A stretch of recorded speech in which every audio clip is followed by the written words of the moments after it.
محمد اجازت ہے ذکر شروع کیا جا سکتا ہے۔ آج کی یہ مجلس مخصوص ہے شہنشاہ کے نام کے ساتھ، تو میں کوشش کروں گا کہ دو ہستیوں کے لیے مجھے گفتگو کا کہا گیا ہے کہ شہزادی حبش پہ بات ہو اور مالک کے کربلا پہ بات ہو۔ شہزادی پہ گفتگو کرنے کے لیے میں سب سے پہلا یہ لفظ کہوں گا کہ میں نے جب بھی شہزادی حبش جناب فضہ کا نام لیا ہے تو میں نے کبھی بھی اس بی بی کے اسم مبارک کے ساتھ لفظ کنیز استعمال نہیں کیا، کیونکہ جن کی تھی وہ بھی ماں کہتے تھے، لہٰذا ہمارا حق ہی نہیں بنتا کہ ہم اس شہزادی کے نام کے ساتھ اسم مبارک کے ساتھ لفظ کنیز استعمال کریں، کیونکہ یہ جس دہلیز میں بیٹھتی تھی، جہاں بیٹھی تھی، اس دہلیز کے بارے میں اپنے عقیدے کے لحاظ سے ایک لفظ کہوں گا، عرش خدا سے افضل ہے دہلیز سیدہ۔ جس کی تائید حاصل ہوئی ہے میں اس کا شکریہ ادا کروں گا۔ میں دوبارہ لفظ دہراتا ہوں، یہ لفظ نہیں ہے، یہ عقیدہ ہے، میں دوبارہ عقیدہ دہرانے لگا ہوں۔ عرش خدا سے افضل ہے دہلیز سیدہ، عرش خدا سے افضل ہے دہلیز سیدہ۔ میں نے 3 بار جملے کی تکرار کی ہے اس وجہ سے کہ جس کے ذہن میں نہیں آیا وہ بات سن لے کہ شاید خطابت کی وجہ سے لفظ نہیں کیا، میں دلیل دینے لگا ہوں۔ عرش خدا سے افضل ہے دہلیز سیدہ۔ پہلے دیکھتے ہیں کہ عرش خدا پہ کون رہتا ہے، پھر دیکھتے ہیں دہلیز سیدہ پہ کون رہتا ہے۔ جب ہم نے پوچھا کہ عرش خدا پہ کون رہتا ہے تو عرش خدا پہ جبرائیل رہتا ہے، میکائیل رہتا ہے، اسرافیل رہتا ہے، عزرائیل رہتا ہے۔ اب بتاؤ دہلیز سیدہ پہ کون بیٹھتا ہے؟ سلمان بیٹھتا ہے، ابو ذر بیٹھتا ہے، مقداد بیٹھتا ہے، کمبر بیٹھتا ہے، حذیفہ بیٹھتا ہے، سلمان بیٹھتا ہے، فضہ بیٹھتی ہے۔ مجھے کسی پھٹی سے پھٹی کتاب سے نہیں ملا کہ ساری زندگی سلمان نے کہا ہو یا علی مجھے عرش پہ بھیج دیجئے، کمبر نے کہا ہو مجھے جنت کی سیر کروا دے، فضہ نے کہا ہو مجھے وہاں سے روٹیاں منگوا دے۔ ادھر والے ادھر جانے کی تمنا نہیں کرتے، ادھر والے کبھی فقیر بن کے، کبھی مسکین بن کے، کبھی یتیم بن کے۔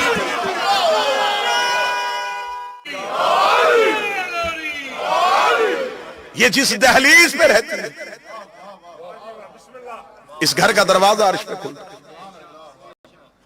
یہ تو ہمارے لیے اعزاز ہے کہ ہمیں یہ نوکری کا طریقہ عطا فرما دیتے ہیں، ورنہ ان کے دروازے پہ بیٹھنے والوں سے بھی مانگا جائے تو وہ حاجت روائی کرتے ہیں۔ یہ تو ان کا کرم ہے کہ جو ہمیں اپنے گھر میں بلا لیتے ہیں، ورنہ کون سی ایسی دعا ہے جو کمبر سے مانگی جائے اور ادھوری رہ جائے۔ اللہ کی بارگاہ میں جو بندے وسیلہ دیتے ہیں وہ وسیلہ آل محمد۔ مثلا اللہ کی بارگاہ میں نماز پڑھنے کے لیے انسان جاتا ہے تو جب نماز کے لیے مصلی بچھاتا ہے تو مصلی بچھاتے ہی سب سے پہلے نیت کرتا ہے، اور نیت نماز کے واجبات میں سے جو نمازی چہرے بیٹھے، مستحب نہیں ہے، یہ نہیں ہے کہ اگر آپ کر سکے تو ٹھیک ہے، نہیں، واجب ہے کہ آپ نے نیت کریں۔ اب میں پڑھے لکھے احباب کے سامنے جملہ کہنے لگا، جو اللہ نیتوں سے واقف ہے وہ بھی کہتے ہیں مصلی پہ آ کے نیت کر۔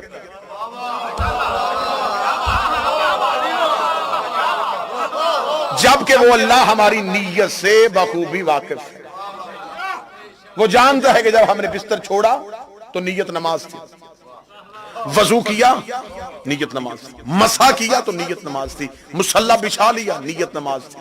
جب مصلی پہ کھڑے ہو گئے اس سے کہا نماز شروع نہ کرنا، پہلے نیت بتا کرنے کیا ہے۔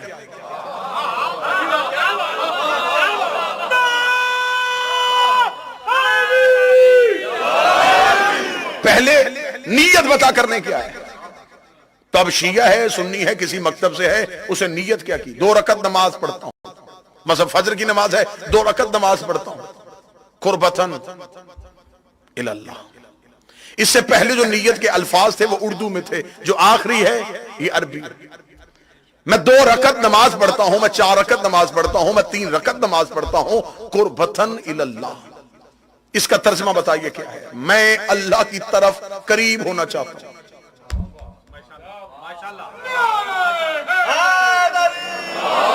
میں بالکل لفظ بلفظ اگر ترجمہ کروں نا جی، اس کو ٹرانسلیٹ کیا جائے قربتاً الی اللہ، اللہ کے قریب نہیں ہونا چاہتا، اللہ کی طرف قریب ہونا چاہتا۔